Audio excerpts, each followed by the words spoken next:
Hello दोस्तों, welcome back to history mystery channel. तो आज हम आपके लिए एक और रहस्यवादी कहानी लाए हैं जिसका नाम है वापसी। तो चलिए शुरू करते हैं।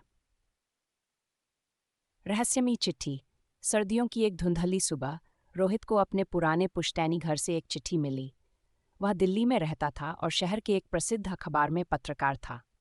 चिट्ठी किसी पुराने कागज पर लिखी थी, स्याही थोड़ी फैली हुई और भाषा थी, वापस आ जाओ, अब समय आ गया है। रोहित चौंक गया।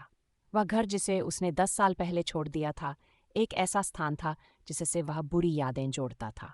उसके माता पिता की रहस्यमयी मौत उसी घर में हुई थी, एक ही रात में, बिना किसी निशान के। चिट्ठी ने उसे बेचैन कर दिया। अगली ही रात वह ट्रेन पकड़कर उत्तराखंड के उस पहाड़ी गांव में पहुंचा जहां उसका घर था। चारों ओर घना जंगल, चिंगुरों की आवाज और घनी चुप्पी। गांव वाले अब भी उस घर को मनहूस हवेली कहते थे। दरवाजा वैसे ही बंद था जैसे वह छोड़ गया था। जंग लगे ताले, टूटे हुए खिड़की के शीशे और दीवारों पर चढ़ती हुई बेलें। उसने चाबी निकाली और ताला खोला। अंदर सब वैसा ही था, धूल जमी हुई चीजें, फर्श पर टूटे हुए खिलौने और दीवार पर टंगी एक पुरानी घड़ी जो अब भी रात के 2:30 पर रुकी थी।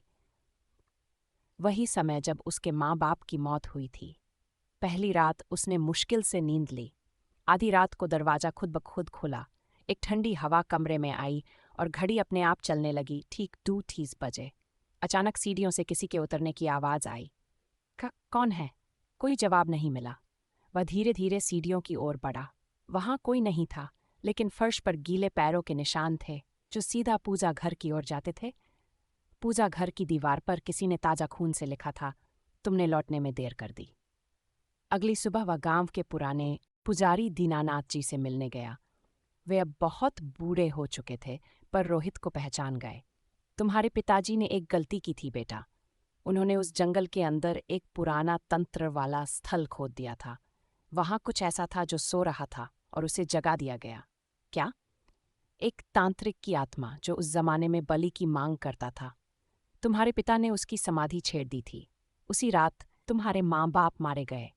रात होते ही रोहित ने निर्णय लिया कि वह पूजा करेगा, मंत्र पढ़ेगा और उस आत्मा से सामना करेगा। उसने पूजा घर में दीप जलाए, शुद्ध घी से हवन शुरू किया और पुजारी से सीखे मंत्र पढ़ने लगा। जैसे जैसे मंत्र तेज होते गए, घर में हलचल बढ़ने लगी। खिड़कियां खुद ब खुद बंद हो गई, दीवारें कांपने लगीं और हवा में एक सरान सी भर गई। तभी वह आया, काले धुएं से बना हुआ एक विशाल आकार, लाल जलती आंखें और हाथ में त्रिशूल जैसा कुछ। तू भी जाएगा उसी राह, वह गरजा। रोहित ने हिम्मत जुटाई और अंत में अंतिम मंत्र पढ़ा, त्र्यंबकन यजामहे। रोहित ने गांव वालों को बुलाया और बताया कि अब डरने की जरूरत नहीं। भैया, उस हवेली की खिड़की से किसी ने मुझे देखा।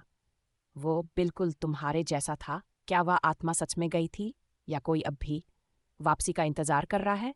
अगर आपको यह कहानी पसंद आई तो आप हमारे चैनल को सब्सक्राइब और लाइक कीजिए।